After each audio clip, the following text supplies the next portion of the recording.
Okay, it looks like several of you picked Oregon and Colorado.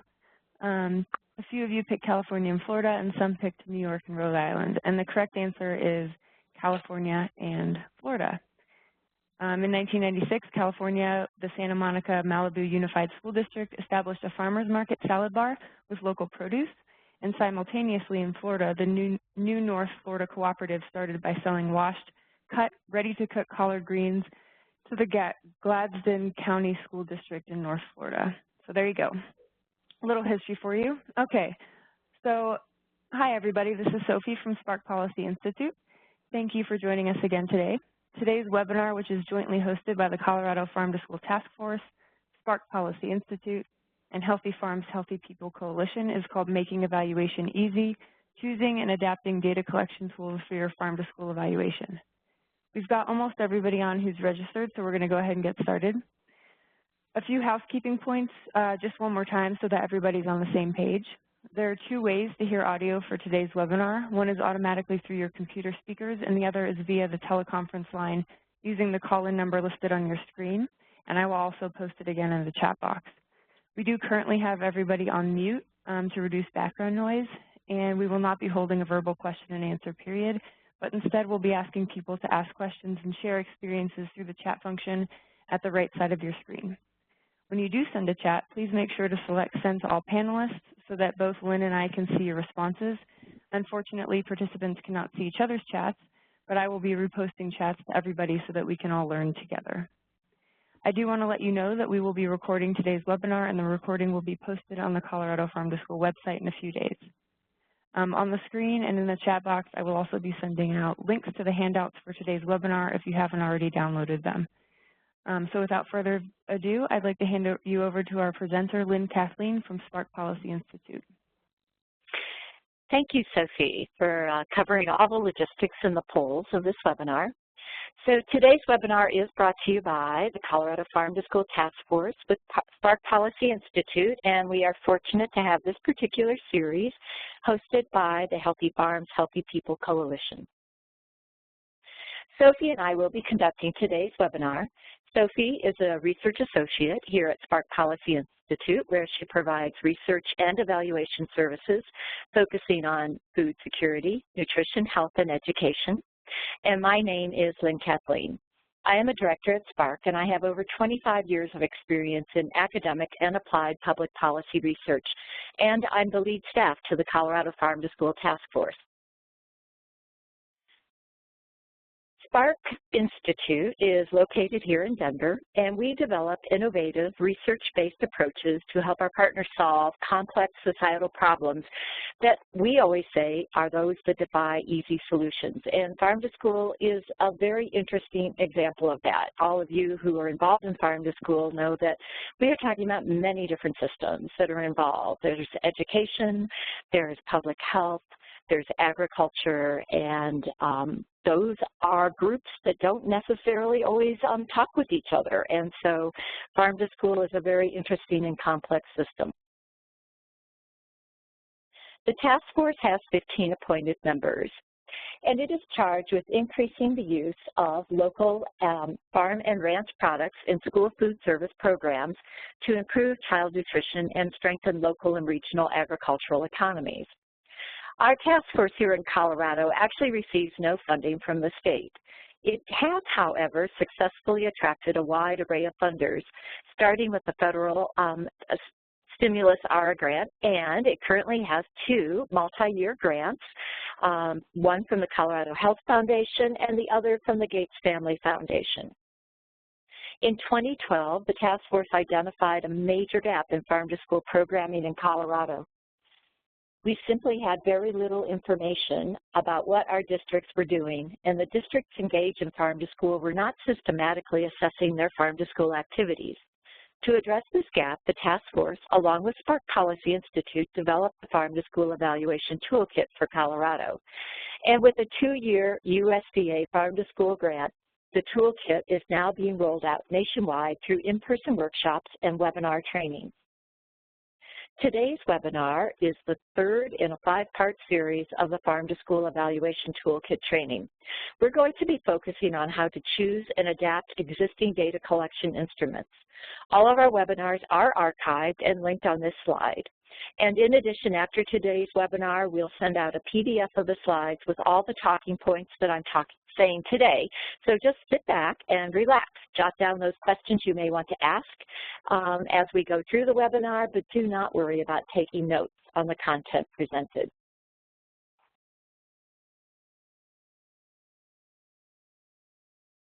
Sophie will start us off with a little poll. So let's get going. Okay, hi everybody. So you will see the polling panel open on the right side of your screen. And we're wondering whether you've attended or viewed any of the webinars before this one. And I'm actually only going to leave this one up very quickly for about 15 more seconds so we can keep on track here.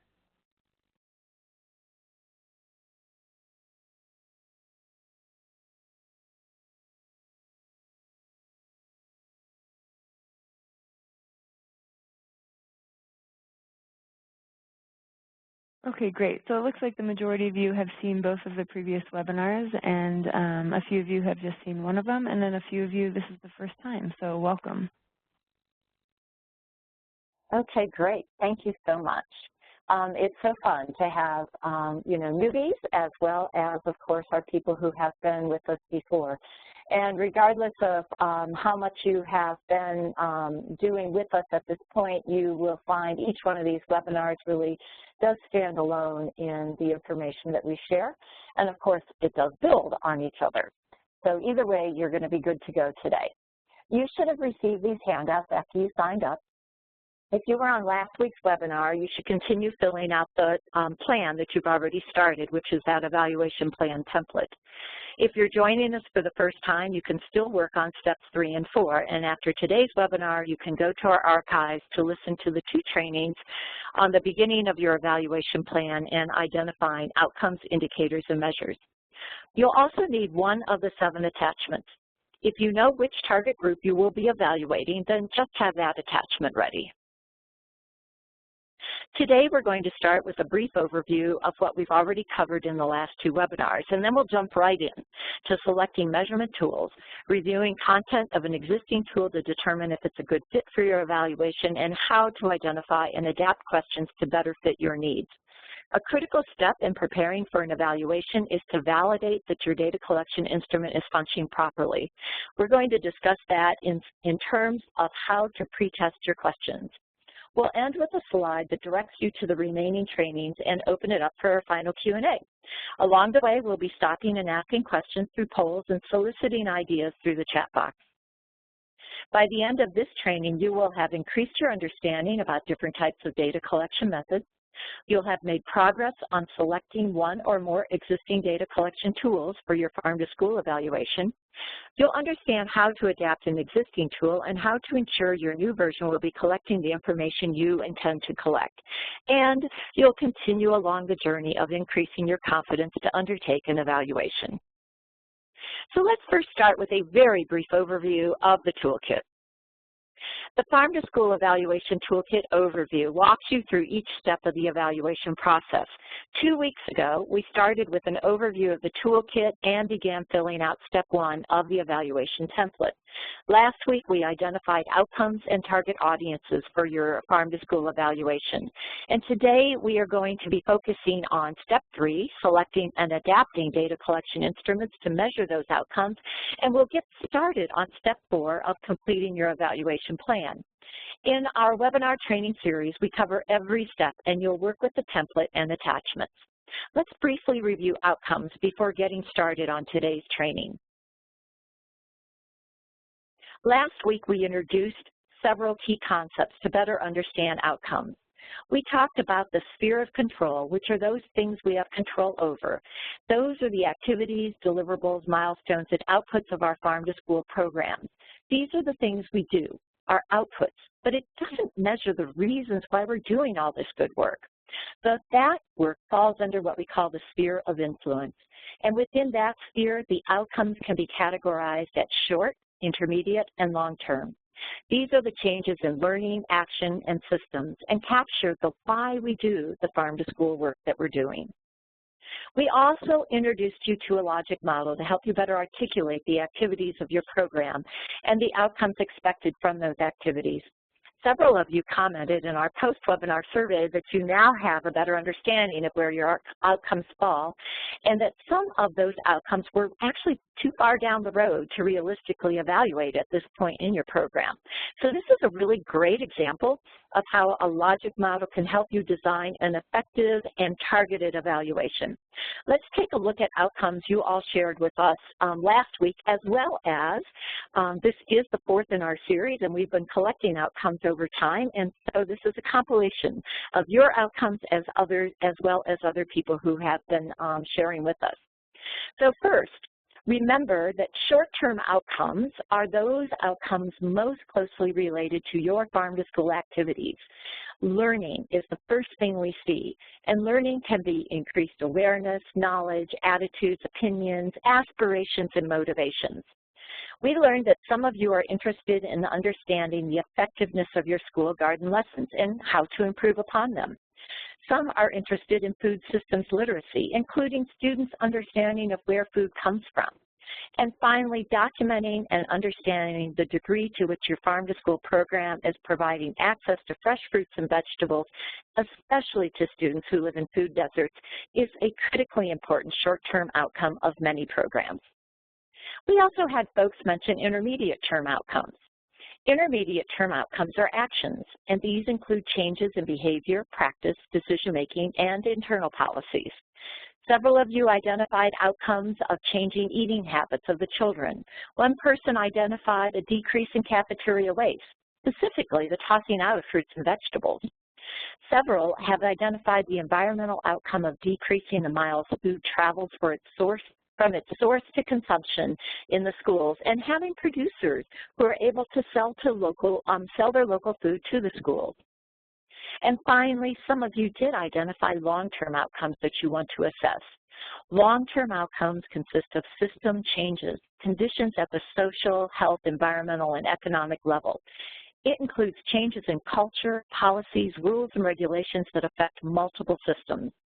Long-term impacts are the hardest to evaluate, yet we often think about our farm-to-school efforts with those long-term outcomes in mind. So let's take a look at the long-term outcomes that people have identified.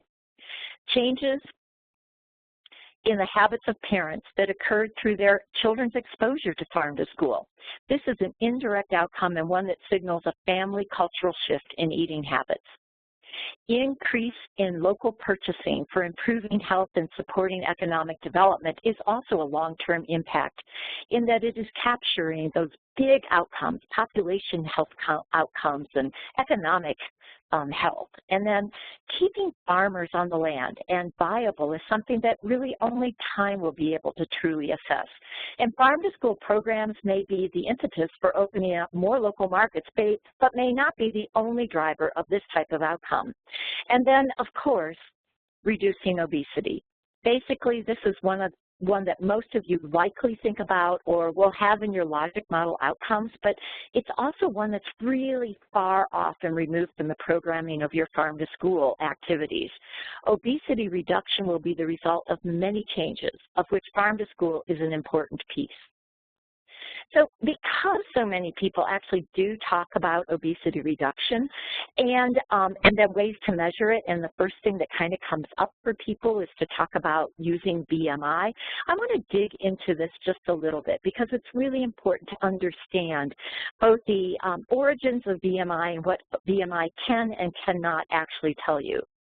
So the first thing I want to say is that BMI may not be the best measure because it actually takes a really long time to see a change in BMI, and there are many other intervening variables that could cause that change. So, for example, the new school meal patterns, reduction in fats and sugars could be, you know, a great outcome for the new school meal patterns, and your farm-to-school program fits within that new meal pattern really well, but disentangling which one is which is really hard to do.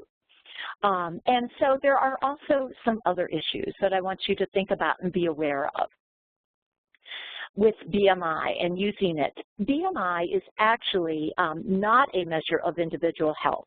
It was originally developed as a measure of population health, but it has been adopted by insurers and physicians as a quick measure of individual health.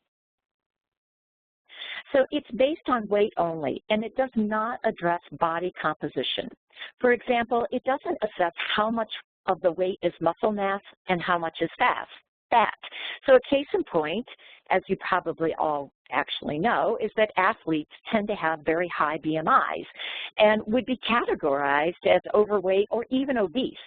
And here's one you may not know: an older person who actually looks very lean but has lost a lot of muscle mass and it's been replaced by lighter weight fat could have a BMI that falls within that healthy range, and yet actually they're really not healthy.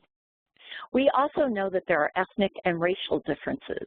On average, the bones of African Americans weigh more than the bones of Caucasians, and studies have found that many Asian populations have higher body fat percentages at lower BMIs than Caucasians, which is due to a different body build. And because children are in constant state of growth, BMI must account for not just height and weight, but also their age. BMI needs to be plotted onto growth charts and reported as a percentile on the growth chart rather than just as the BMI number itself. So in short, BMI can be a good population statistic because in the aggregate, the individual variations will be averaged together.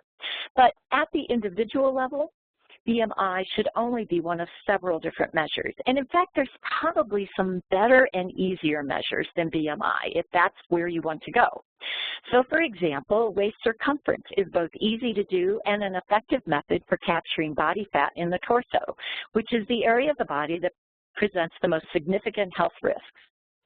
Blood pressure, cardiovascular fitness tests, and assessment of eating behaviors are individual measures that can capture long-term changes. And finally, I would point you to a recent New York Times article, which is called "A Number That May Not Add Up." It provides more information about what BMI is and isn't measuring, and this article and more are shown in our PowerPoint notes that you'll see after the webinar. Okay. For those of you on last week's webinar, you have begun and hopefully continued identifying the outcomes you want to evaluate. Let's stop for a moment and see where folks are at. Please type into the chat box the target audience. So that's your attachment focus. Is it going to be the students? Is it parents? Is it community members? And one of the outcomes on that attachment that you're going to focus on. So please type the description, not just the number, because I don't have all of the attachments sitting right in front of me. So a quick little description of that outcome and for which target audience. And then please remember to submit to all panelists so that both Sophie and I can see your answers. And Sophie will be retyping those so that all of you can also see them. Okay, so it's one of the things I should just mention as you're busy typing away is that many of you tell us in our post survey that it's fun and it's interesting to learn what others are doing. And so in case you think that, well, what I'm doing is, just what we're doing, I'm here to tell you that people really like hearing what other people are doing. So please do share so that we can all get a chance to be inspired and to, generate our own ideas from looking at what you're saying. It's that kind of brainstorming thing that can happen. Okay, so here are some ideas.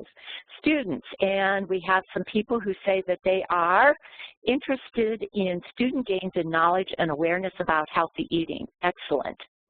Another is looking at K-5 students, increased consumption of their fruits and vegetables. Excellent, excellent. Students, another one is their attitudes towards fruits and vegetables. And so the first one, increased consumption, is really going to be that kind of intermediate behavioral change. But this last one, attitudes towards fruits and vegetables, is a short-term outcome. Both are fabulous to be looking at. We are looking at students and knowledge gains about awareness of school gardens and what veggies can be grown in a school garden. I love that. So that's really fun because you're doing a lot of learning, not just about, learning what the students are, but really learning about what makes the most sense in your program. Because while you can go and look at, I'm going to make this up, but while you can go and look at, what kinds of things grow in our climate, it's a whole different thing to figure out what are really successful vegetables to grow in a school garden. So that's a great thing to be examining in detail. Another, student self-reported fruit and vegetable consumption. I like that a lot. That's a very good way to capture data. And here's one on food service staff. So we haven't seen this before. Purchases from local sources increased, so up from 50% of all produce purchased in the season.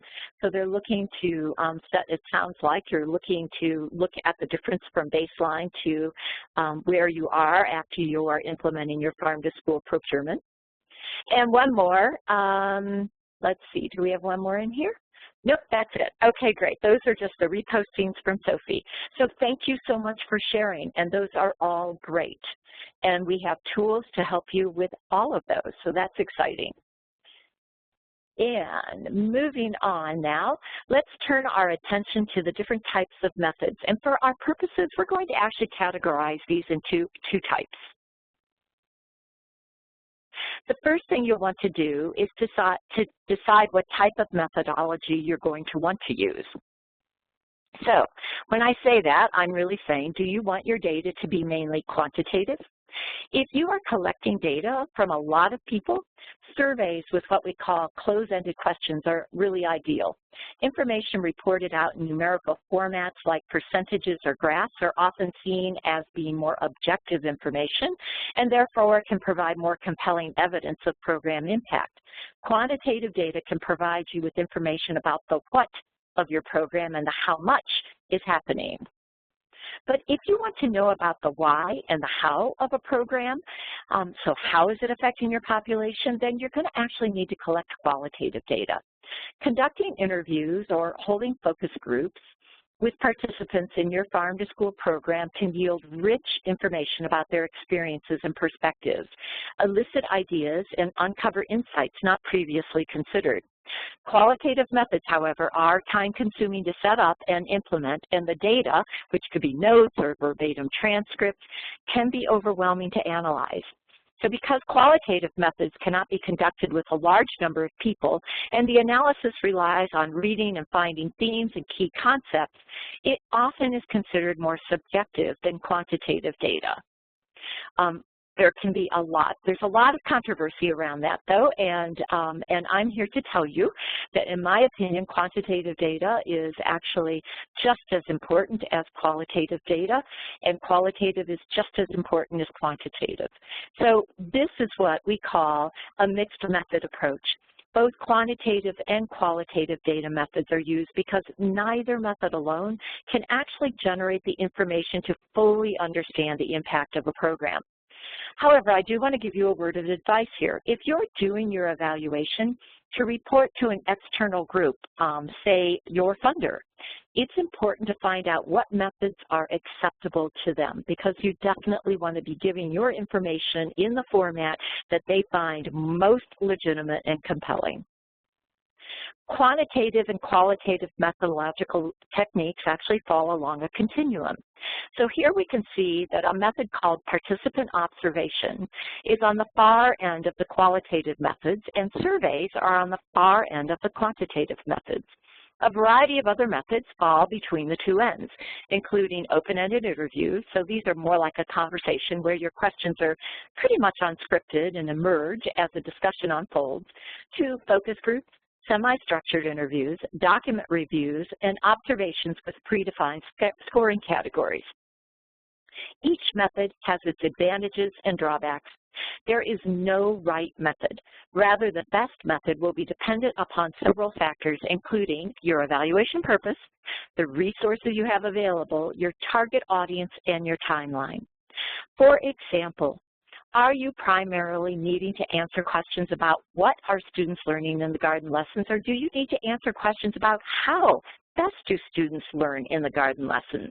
The what questions can be answered through surveys, online or paper, and the how questions need to be asked through qualitative methods like observing students learning about plant cycles or interviewing them about their learning experiences. Let's take a look at the purposes, advantages, and challenges of different types of data collection methods. Observational techniques are methods by which you gather first-hand data on programs, processes, or behaviors being studied. This is useful to assess the implementation of a program, where the observations can help determine whether or not the activities are being delivered as planned. Observation overcomes self-reporting biases, which can occur in surveys and reveal information that people may be uncomfortable sharing in focus groups or interviews. However, observational data can be challenging to collect, difficult to analyze, and your presence can actually influence bias or distract participants. An in-depth interview is a dialogue between a trained interviewer and an interviewee. Its goal is to elicit rich, detailed material that can be used in your evaluation. Interviews are best conducted face-to-face, although telephone interviewing can be successful.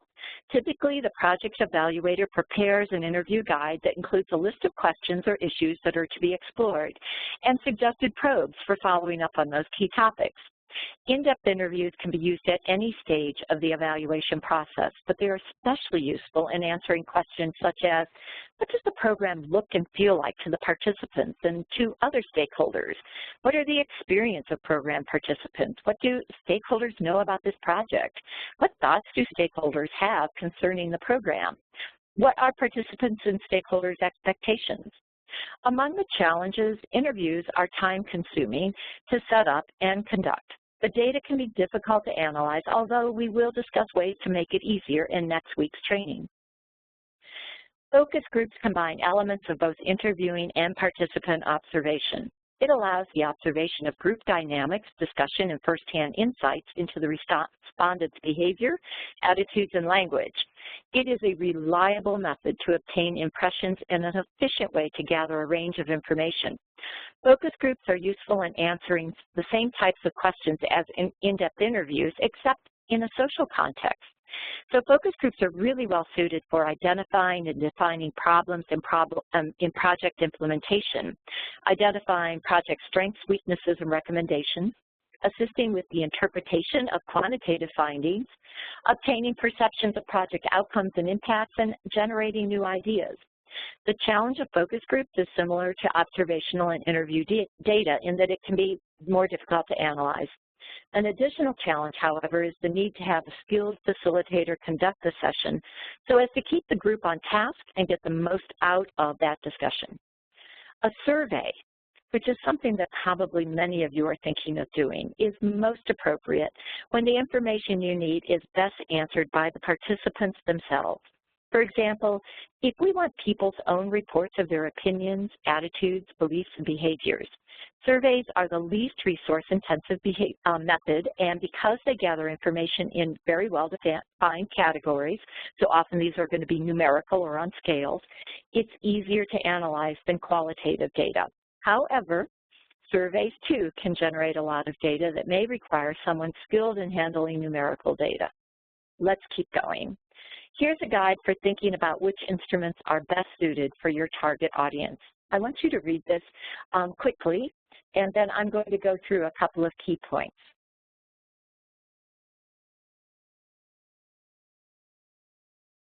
As you can see, there's basically all four of the methods that I just talked are discussed on here. The best method to use with leaders are going to be when you are going to be interviews, because leaders tend to be really busy people, and they'll be less likely to respond to an invitation to take a survey or join a focus group. With adults and teachers, actually, some of the best things to do are going to be any of those. It's really going to be what kinds of techniques make the most sense for your particular group of people who are doing the data collection. When it comes to collecting data from diverse participants, ideally you would utilize someone from the community and cultural group of your target audience. You'll also need to ensure your data collection instruments are culturally appropriate.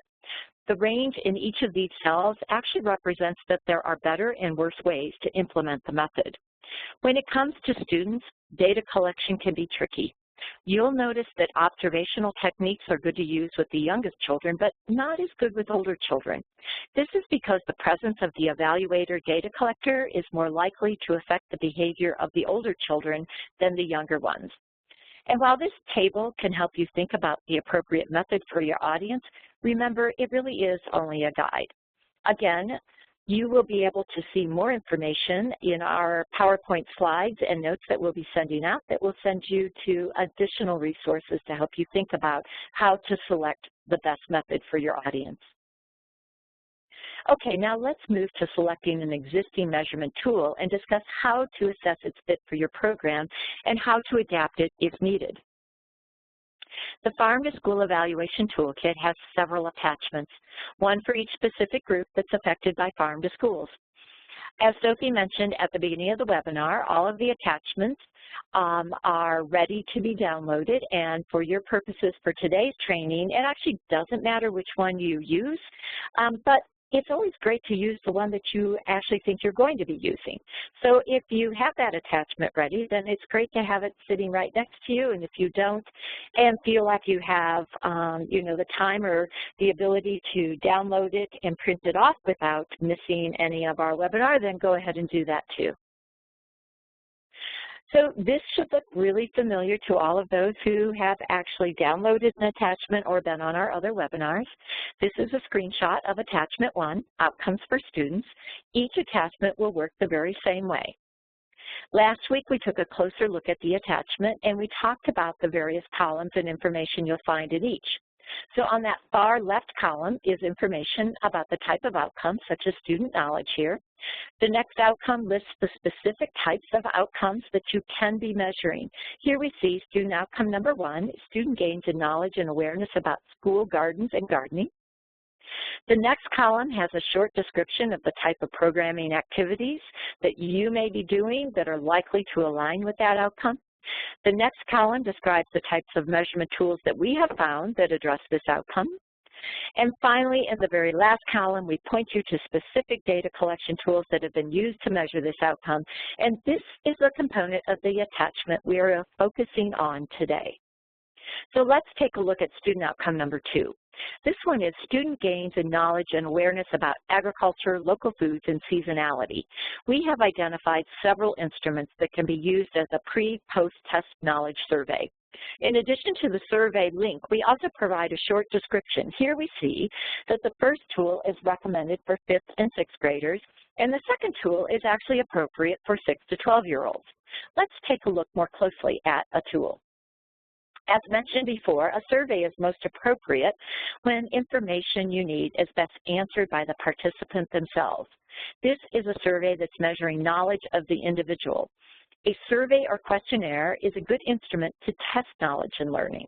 This particular survey is interesting in that it covers a lot of disparate topics. Some are knowledge about the sources of food, some about growing food, some about parts of food, and one about the experience of going to a farm. The instrument also contains questions about the willingness to try new food. So there is nothing wrong with putting all these types of questions together in one survey or even in one section of a survey. However, depending on the age of your students, you may want to organize the survey more thematically, or maybe you just want to be focusing on one topic area and really fleshing it out. Let's take a look at another example. This screenshot is from the producer attachment number 5. Notice that not everything is a survey. Some are interview questions, focus group questions, and observational tools. Here is an example of a producer interview instrument.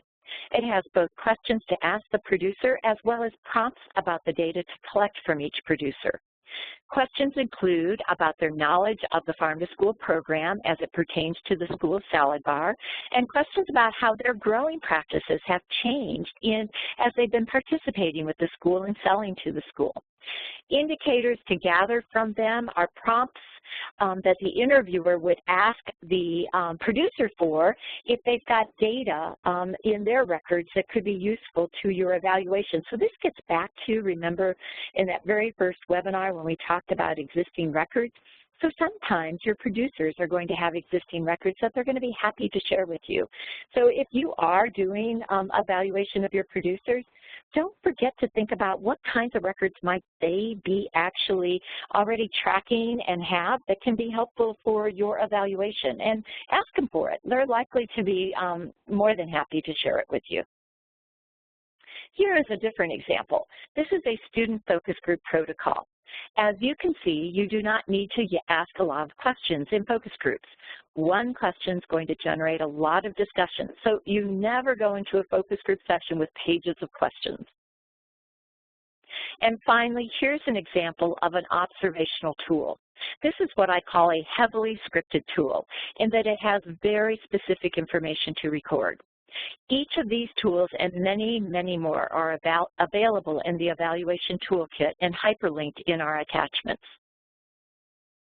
Now it's time to download, if you haven't already, a data collection instrument that has already been identified for one of the outcomes you're going to evaluate. And as I'm talking to you about adapting a measurement tool, you might want to have your tool available just so you can think about the concepts I'm introducing in the context of the tool that you're thinking about using.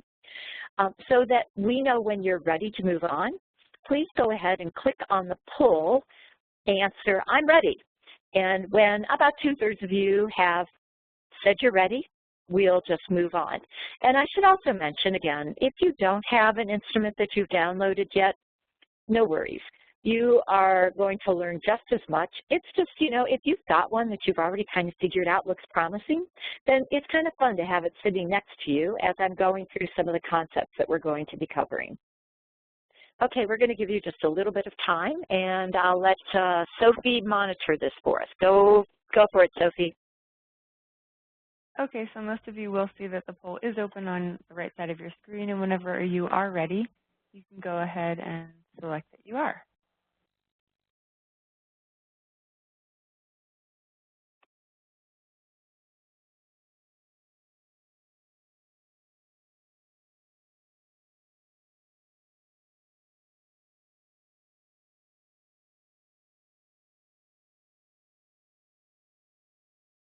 And it looks like about 1/3 of you are ready, so we're going to go ahead and keep it open for another few minutes.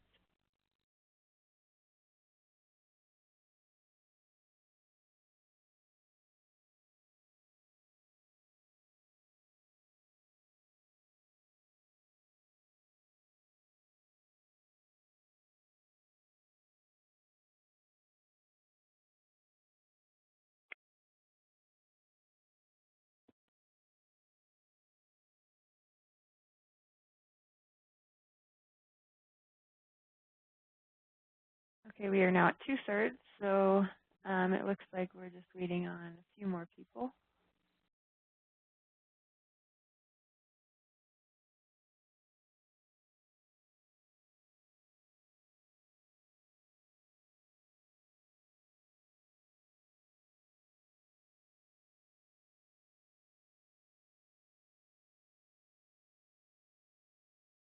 And as we're doing that, I actually see that there was a question submitted, so I'll try and give an answer to this. And the question is, I've heard that focus groups can be expensive.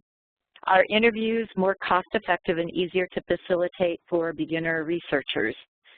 So my answer to that is that I'll answer the last one first. Yes, interviewers are easier for beginner researchers because focus groups really do require some, you know, some facilitation skills, because it's very, it's very easy to kind of lose, you know, control in a sense of a group, because it's awkward to, you know, kind of close a person down, or, you know, get other people to talk if you've got one person who is, you know, just wants to talk all the time. And unless you have some of those skills, that can be, you know, kind of awkward, and you're not very comfortable doing it, and it's hard to really get a good focus group going. So what I would say is, if that's not your skill set, you know, reach out. maybe even just reach out through your friendship network and see if there's somebody who is a facilitator or has done some facilitation of focus groups and would be willing to donate some of their time to your effort. You also need, of course, to be able to have a note taker. You cannot both facilitate and note take. There's going to need to be two of you there. So in that regard, you know, to the extent that you're paying for time, it definitely is going to be more expensive. However, it depends on how many interviews you're going to do. And it also depends, again, are you paying for this or is this volunteer time and so on. When you're working with the youth population, this is the second part, are focus groups or interviews considered a better method? You know, I have to tell you, I think that there's not a better method here with regard to the population itself. It's really going to be more about the age of the population and what it is that you are trying to learn from them. So, you know, if what you're trying to do is kind of understand a collective experience in the garden, then a focus group is going to be a much better way to do that. And if you are working with small children, then actually some combination of a kind of a focus group, but I wouldn't call it a focus group, it would be more like a discussion group, would be the way to go with them. And so it'd be a little bit more informal.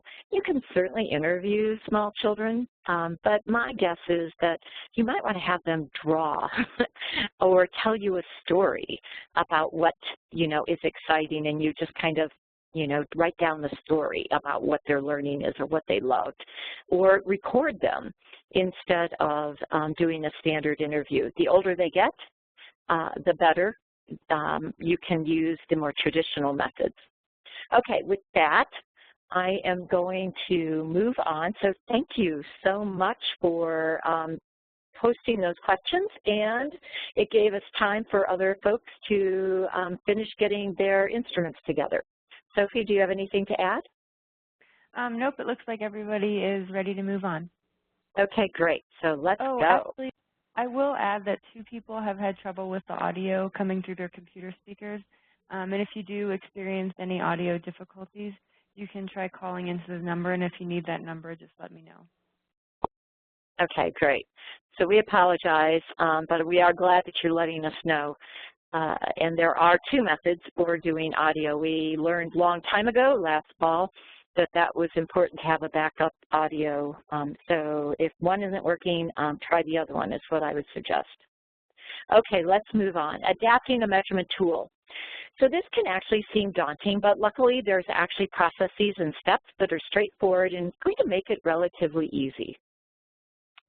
So this looks complicated, but it's not. The first place to start is really to determine if the question on an existing instrument that you're pulling down, even if it fits your program, whether it will meet a set of criteria for inclusion in your evaluation instrument. So the thing to remember here is that you really have limited time and resources to conduct and analyze an evaluation. So you want to be sure you're getting the most out of every question that you can, and that you're not duplicating information. Sometimes, you know, we'll come across the question and we'll think, oh, that's a great question. But if you use something like this, a criteria that's based upon what you're really trying to do in your evaluation, you may discover that that question, while that sounds really interesting, really isn't very well focused on what you're trying to do in your evaluation, and so you might just want to skip it. So how do you select these questions? Well, the thing to do here is to use a scoring table such as this one.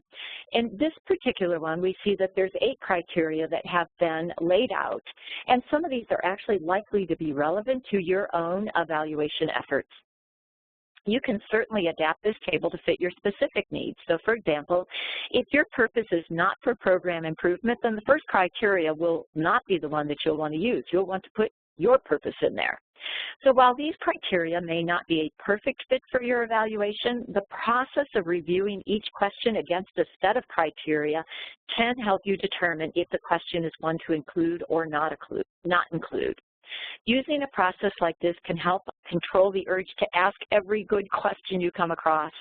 And that's an important thing to remember as you are putting together your evaluation tool, is to stay focused on what's most important given the purpose of your evaluation. It's also important that you don't go overboard asking so many questions that your respondents just lose interest in completing your survey, or that you end up collecting so much data that you don't have the capacity to analyze it all. One person has asked if we can send out a copy of this questionnaire and criteria, and yes, actually this is part of our toolkit, so absolutely it's available, and it's going to also be in the slides we'll send out. Okay. So there's a lot that's written about what is and what isn't a good question. So I want to take a look at a couple of these things. First, really, is the rule of wording questions. It's actually not as simple as it might initially seem.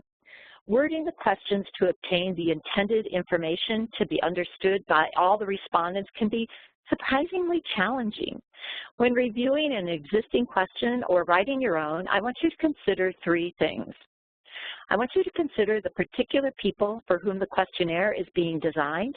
So questions need to be appropriately worded for your target audience.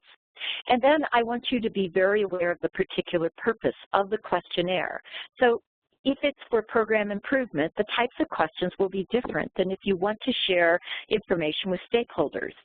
And then finally, I want you to think about how the questions will be placed in relation to each other in your questionnaire. So we've talked before about how it can be useful to put similar questions together, but other question placement issues include when you ask the demographic questions and the order of questions based on, say, increasing content knowledge that you're trying to assess. You always want to use simple wording. And the idea here is that you're not trying to talk down to your participants. Rather, you just want to make sure you're not introducing any confusion or potential misunderstanding. Simple words and simple sentence structure is really important. You also want to be specific. Don't use terms that can be defined in multiple ways. Instead, state exactly what you mean. So if you're asking a question about how often a child eats a vegetable a day, say, don't make your choices never, a little, an average amount, a lot, as these are going to mean different things to different people. Instead, be specific. Say 0, 1 time a day, 2 to 3 times a day, 4 or more times a day. And do not ask too demanding of questions. People simply do not answer them. And worse still, they may just opt out of your survey. Use mutually exclusive categories. Make sure that only one answer is possible, and if more than one answer is possible, make sure you give the option they can choose more than one. Biased questions influence people to respond in a certain way. So here, let's see if you can find the bias in some examples. I'm going to put up questions, and then you're going to type into the chat box how the question is biased. So let's get started. I've got three different tests here for you to tell me what the bias in the question is. First one, more farmers in Seymour County are using Superb than any other variety of alfalfa. Do you use Superb? No or yes? So tell me, right into the chat box, what is the bias that's happening here?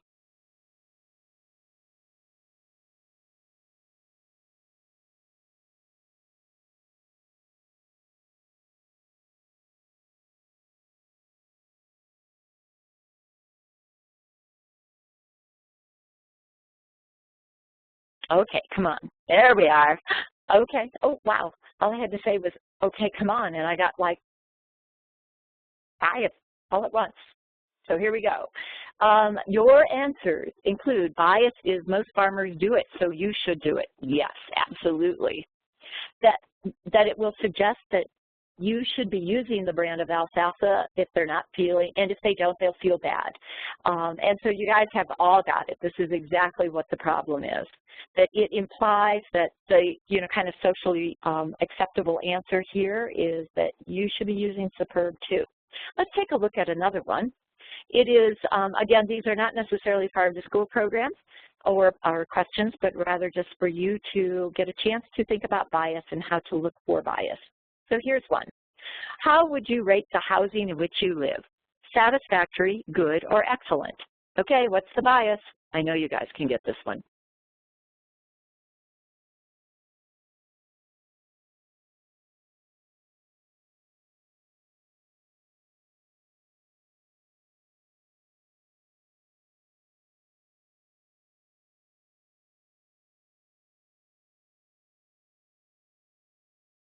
answers are subjective.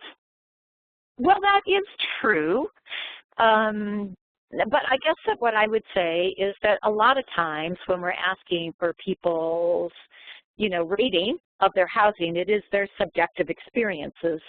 So I'm not sure that's a bias as much as maybe just kind of a weakness, a general weakness of those types of questions. But also, the other part of that is understanding people's experiences. That's important because that's their lived experience. So it is absolutely a subjective question, but it's not the bias per se. So let's look at some more. The highest number is associated with the best answer. That's interesting. So the number, actually, you could totally turn these numbers around, and if what you were doing, so you could have 3 be satisfactory, and then 2 and then 1 be excellent. The numbers are not really all that important when it comes to reporting out. Let's say you were going to report out the mean of their answers, the average. It would only be important when you're reporting it out that you let people know what the scale is so that they can, understand what a low number or a high number would mean. And so it's not so much about the numbers. I love that you're asking or saying these things, though, because it gets at really thinking about how you want to set up your questions to make the most sense. Another one, there is a poor selection. I'm thinking you're meaning to say there is no poor selection, which is exactly the problem. That's actually the bias I was thinking that was there. The other things that you pointed out are excellent things to also point out when you're looking at and thinking about how to set up your questions. So the problem here is that you are basically saying that the worst experience you have in your housing is satisfactory. You can't say not good, it's awful, nothing. You're satisfactory, good, or excellent. So your bias here is that there are no negative options. Okay, let's try one more. Do you agree that funding for extension in your county should be increased? Yes or no?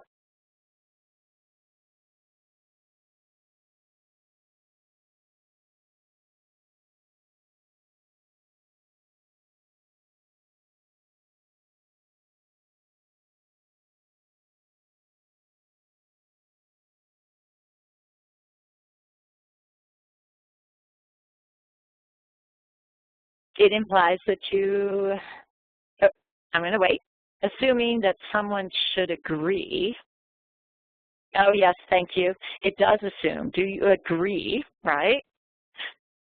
It emphasizes the idea that you would already hold this belief. Yep, you guys are getting it, totally.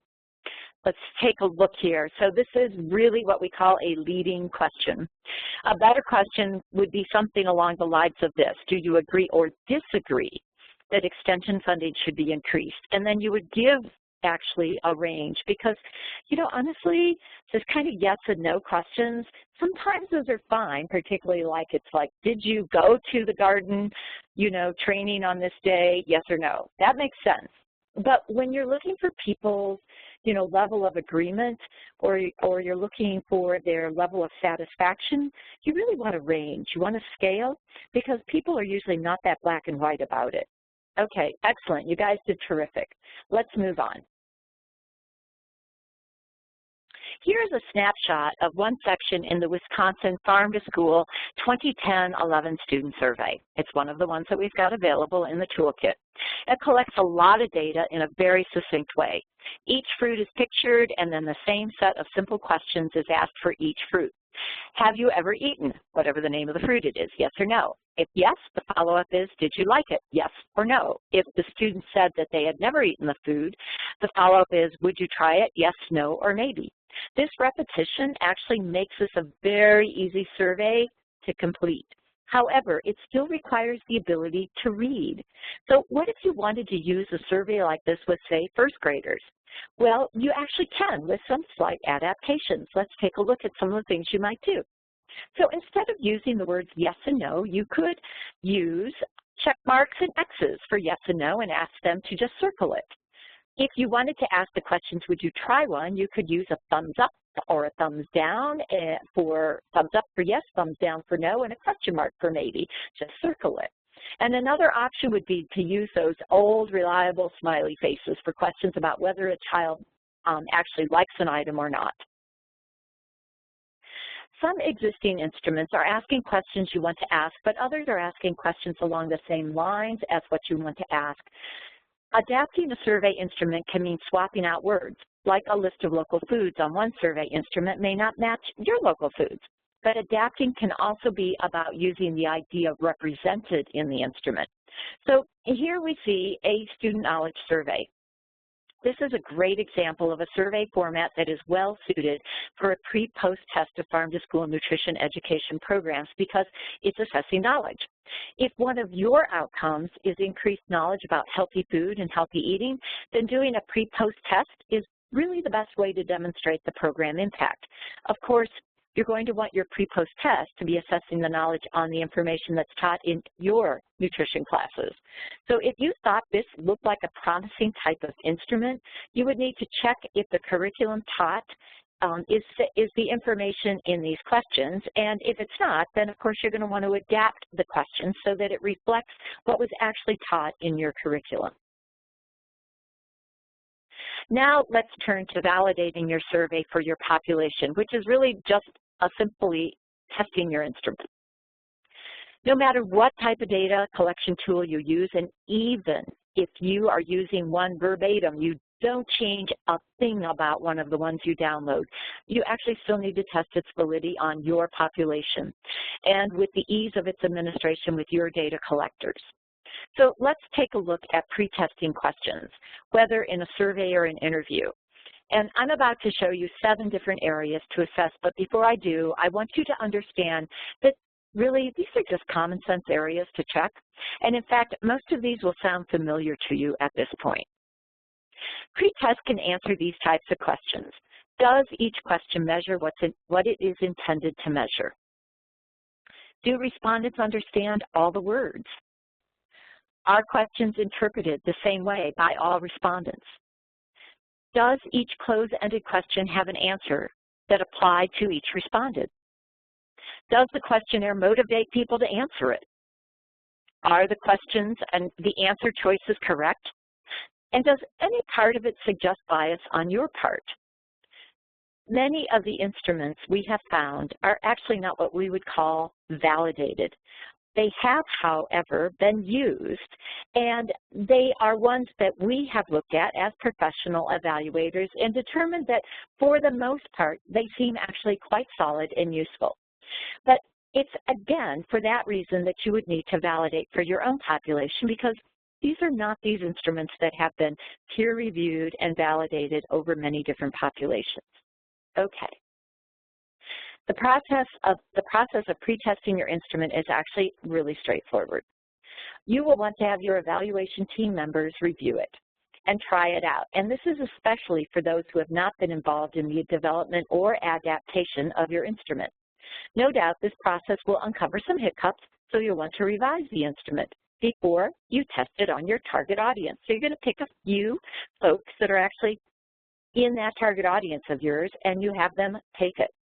With your target audience, you're going to want to simulate the data collection procedure. So if it's a telephone survey, test it as a telephone survey. If it's a web-based survey, have your target audience test it online. And for each question or page, you'll want to obtain feedback from your testers. You'll want them to tell you if the question was clear, were the answer options sufficient to capture their experiences. Basically, those questions on the previous slide. And if they're taking the question online, you can add actually these open-ended boxes at the bottom of each page that ask for their feedback on the questions. And after the testing is over and you've revised your survey instrument, you just delete those tester feedback boxes on the online survey. You'll also want to look at their answers collected from the testers. Do the answers actually make sense? Are the questions eliciting the information you thought you were going to be getting, that you were after? It is the rare data collection instrument that does not need to be revised after it's pre-tested. So don't despair if people are pointing out problems. This is actually why you do a pre-test. Okay, it's time to get out your evaluation plan and to begin to think about those steps that you need to do. So here I've actually bulleted out general steps that everyone would need to do. And on your evaluation plan steps, you can put in as much or as little detail for each step as you would like. So for example, you may want to add a step before selecting the instrument that is create our question criteria. I know that we have now come up to the top of the hour and our time is over. I know that you're looking right now at your evaluation plan template and the steps. These steps are things that you are really going to want to be putting in as you work with your evaluation team. So what I want you to realize is that it's important to list out the various components of everything that needs to be done, add a timeline, and identify who's responsible. You know, evaluation planning is so key to a successful end of the road of your evaluation effort. So take the time to really fill out this evaluation plan. And of course, this is what your data collection step template looks like, and you'll get to do this after the webinar. And with that, we are going to wrap up today's training. You hopefully have increased your knowledge about some data collection methods, and you've made some progress on thinking about selecting and adapting measurement tools, and you've increased your confidence to do your evaluation. We, of course, have another 2 webinars to go. We hope to see you at next week's Collecting and Analyzing Data. We hope you'll take the post-webinar survey. You will have an opportunity to tell us what you would like to learn in next week's webinar. And of course, please do join our virtual forum if you haven't already. And with that, we're going to open it up for Q&A. I know we're over time. We did some Q&A in the middle of all of this, which kind of bumped us over time, but that's okay because it's great to be able to kind of do this in a more interactive way. So thank you for posting those questions. I likely didn't answer everybody's questions. I'm going to right now scroll through to see if there are questions that were put in while I was still talking. And in the meantime, if you can stick out a little more time with us and want to send us some questions via the chat, I will be waiting to see those and do my best to answer.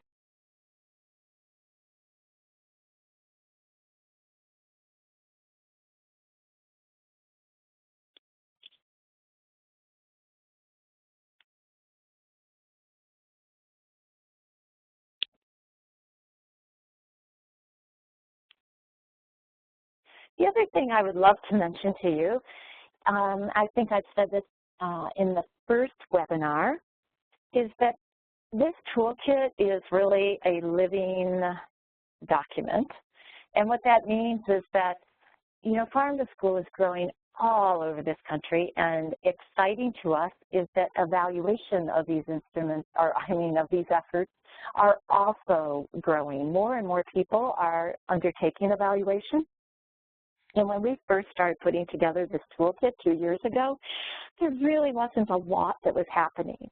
And so more and more is happening, and we get to learn, you know, basically every month about new tools that people are using out there. We would love it if people would share those tools that they're using or that they come across that was not part of our toolkit.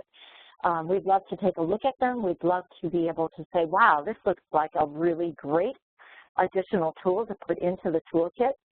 The more tools we have, the more useful this toolkit will be. So please do share when you learn about it.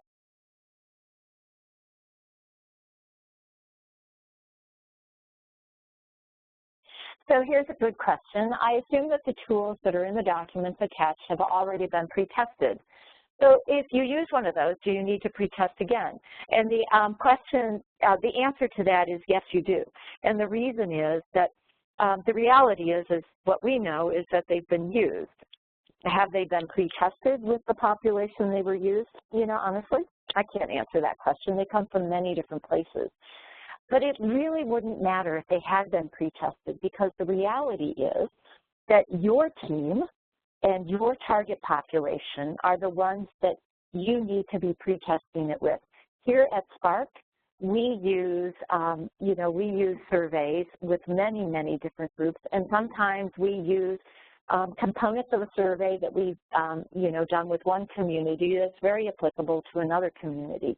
we always pretest it, even if we've used it before, because we have to know, does it make sense to use it with the target group we're using, that we're actually using it with this time.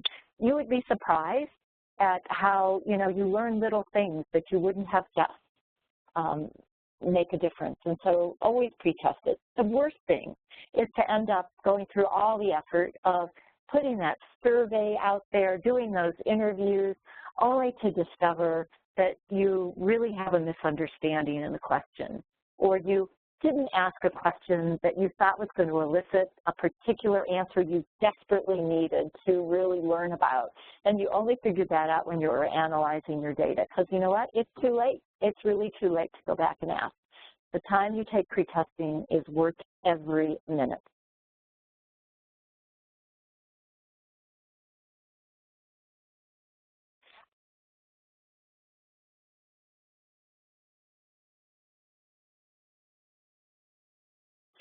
One person has noting that there may be some language and cultural differences that need consideration. So yes, actually this is really important. That's the other component about the pretesting, which is it's not just about the ages, it's also about then the, the multicultural differences of the different communities that you're addressing. Here's one that actually comes really from webinar number 2. How to gather data for a short-term study. Information will be used for a master's essay this summer. Oh, that's very interesting. The trick with doing a short-term study is to figure out, do you have something that is happening right now? And so if it's this summer, do you have a program, a farm-to-school program component that's happening this summer that can be, a very good thing to be analyzing? And so the idea here is just to look at one aspect, one component of your program. The other thing is to think about what has happened recently that we could go back and ask questions kind of retrospectively about. So you can definitely do short-term studies. You just have to think about, what is realistic to collect. You don't want to have your master's students go back to your kids who maybe did a school garden program a year ago. That's probably too far back. So I would suggest, unless they're continued, if they're continuing, then that's totally great. But you do want to make it as close as possible to the experience.